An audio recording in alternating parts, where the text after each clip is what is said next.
আচলতে যিটো আমাৰ অসমীয়া আৰু বিহাৰী বুলি যিটো এতিয়া ঘটনা ইয়াতে এটা ইছ্যু সৃষ্টি হৈছে সেইটো আচলতে এটা এক্সটৰ্চনৰহে ঘটনা হয় আৰু যিসকল মানুহ এই কালি ইনচিডেণ্টত জড়িত হৈ আছে এই দুজন মানুহ আগতে এক্সটৰ্চন কেছত বশিষ্ঠ আৰু ভৰলুমুখ থানাত তেওঁলোকৰ এগেইনষ্টত এক্সটৰ্চনৰ কেছ ৰুজু হৈছে আৰু তেওঁলোক এৰেষ্ট হৈ জেললৈ গৈছিল আৰু গোটেই এই এক্সটৰ্চনৰ কাৰণে তেওঁলোকে ইয়াতে ভিডিঅ' বনোৱা হৈছিলে আৰু ভিডিঅ' বনাই তেওঁলোকে যেতিয়া দেখিলে যে তেওঁলোকে আমাৰ বহুত তেনেকুৱা ধৰণৰ আমাৰ হাতত এভিডেন্স আহিছে যেতিয়া তেওঁলোকে দেখিলে যে মানে তেওঁলোক এতিয়া নাবাছে তেতিয়া তেওঁলোকে এইটো এটা অসমীয়া আৰু বিহাৰী ইছ্যুলৈ তেওঁলোকে কনভাৰ্ট কৰিছে যিহেতু আমাৰ অসমীয়া মানুহবোৰ আৱেগিক গতিকে তেওঁ ভাবিলে যে ইয়াৰ আশ্ৰয় লৈ আমি বাচি যাব লাগিব এতিয়া কাৰণ ধৰা পৰিলোগৈ সেইটো হৈছে ঘটনাটো গতিকে মই ভাবোঁ সকলো মানুহ যি আমাৰ অসমৰ মানুহে এই ক্ষেত্ৰত সজাগ হ'ব লাগে যিটো আমাৰ ড্ৰাগছৰ বিৰুদ্ধে যি অভিযান সেই অভিযানটো ড্ৰাগছতে ৰাখিব লাগে এইটো বিহাৰী অসমীয়া সেইটোলৈ নিব নালাগে এটা কথা ওলাইছে যে অসমীয়া গো বেগ কালি ধনী দিয়া হৈছিল এইটো কি আপোনালোকে পাইছে কোনো দিয়া নাই অসমীয়া গো বেগ ধনী কোনো দিয়া নাই আমি শুনা নাই আমি গোটেইখিনি বস্তু আমি যিমান ভিডিঅ' তাত আছে আমি গোটেইখিনি ডাউনলোড কৰিছোঁ আৰু গোটেইখিনি হেৰি কৰি চাইছোঁ আজি আমি নেতাসকলৰ লগতো কথা পাতিছোঁ আপোনালোকে বোলো ক'ৰবাত দেখিছে নেকি তেওঁলোকেও কৈছে যে সেইবিলাক তেওঁলোকে দেখা নাই চ' এইটো হৈছে এটা ভুৱা এটা মানে অসমীয়া চেণ্টিমেণ্টত এক্সপ্লইট কৰি এই যিসকল মানে ক্ৰিমিনেলছ আছে সেই মানে মিছক্ৰিয়েণ্টবিলাকে তেওঁলোকৰ যি ক্ৰাইম সেই ক্ৰাইমটো লুকাব বিচাৰিছে হয়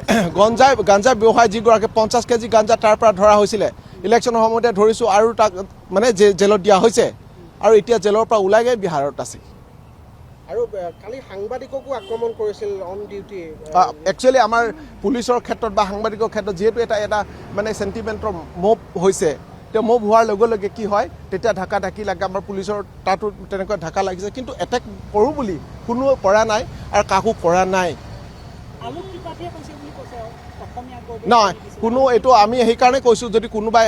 তেনেকুৱা ধৰণৰ ধনী দিয়া কোনোবাই তেনেকুৱা ধৰণৰ দিয়া দেখা পায় আমাক ক'লে হৈ গ'ল আমাক দিলে হৈ গ'ল গোটেইটো লিংকটো আমি লৈ গৈছোঁ এতিয়া যিসকল নেতা আছে তেওঁলোকে আমাক লিংকবিলাক দিয়া আছে তাতো কোনো আলোক ত্ৰিপাঠী তেনেকৈ দিয়া শ্লোগান দিয়া দেখা নাই ক'তো নাই তেনেকুৱা এণ্টি আছামিজ দিয়া তেওঁলোকে যিজন মানুহ শৈলেন্দ্ৰ জিতেন্দ্ৰ হালৈ এগেইনষ্টত তেওঁলোকে মানে হেৰি কৰিছে কিয়নো মানে এটা কমিউনিটিৰ লগত গাঞ্জাক জোৰাই দিয়া হৈছে যিহেতু গাঞ্জা বেপাৰী হয় চব মানুহে হ'ব পাৰে ন সেনেকুৱা ধৰণৰ গোটেই বস্তুটো তাৰমানে তেওঁ ডাইভাৰ্ট কৰিব বিচাৰিছে যে এই বস্তুটো এনেকুৱা বুলি এইটোৱে হৈছে মেইন কথাটো তেওঁৰ যিটো ক্ৰাইম সেই ক্ৰাইমটো এক্সটৰ্চনৰ যিটো এটেম্প এক্সটৰ্চনৰ যিটো মানে হেৰি সেই বস্তুটো লুকাবৰ কাৰণে সেইটো অসমীয়া আৰু বিহাৰী কৰিবলৈ বিচৰা নিশ্চয় যদি আমি এতিয়া চাই আছোঁ তেওঁৰ এগেইনষ্টত যিখিনি বস্তু আমি পাইছোঁ সেইটো আমি চাই আছোঁ আৰু যিখিনি ইফালে মানে জিতেন্দ্ৰ হালৈক যদি কোনোবাই কাৰোবাৰ কমপ্লেইন থাকে তেতিয়াওতো মানে পুলিচক ক'ব পাৰে আৰু যদি সঁচাকৈ কোনোবাই যদি এণ্টি আছামিজ শ্লোগান দিছিলে আমি সেইটোও চাই আছোঁ আৰু যদি তেনেকুৱা হৈছে নিশ্চয় তাৰ ওপৰতো একশ্যন ল'ম কাকো কিন্তু হেৰি কৰি দিয়া নহ'ব যদিও মানে সমাজত অশান্তি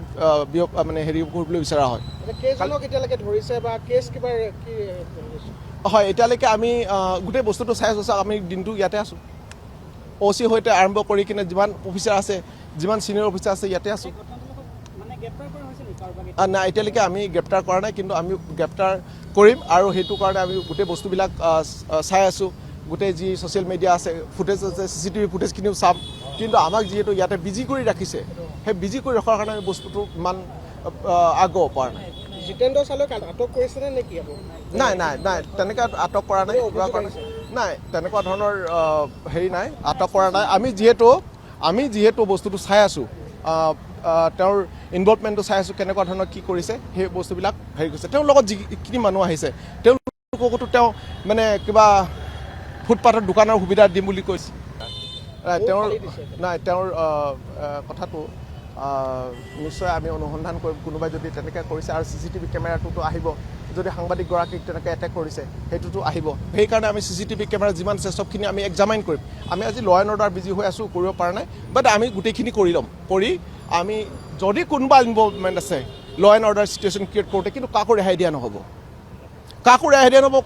এই অসমীয়া চেণ্টিমেণ্ট অসমীয়া সহজ সৰল মানুহ ঢালি কোনোবাই ক্ৰাইম কৰিবলৈ বিচাৰিব আৰু সেইটো তেওঁ মানে অসমীয়া চেণ্টিমেণ্টটো ঢাল হিচাপে ব্যৱহাৰ কৰিবলৈ বিচাৰিব আৰু সেইটো স্পেয়াৰ কৰা নহ'ব কিন্তু আমি আইনটোহে জানো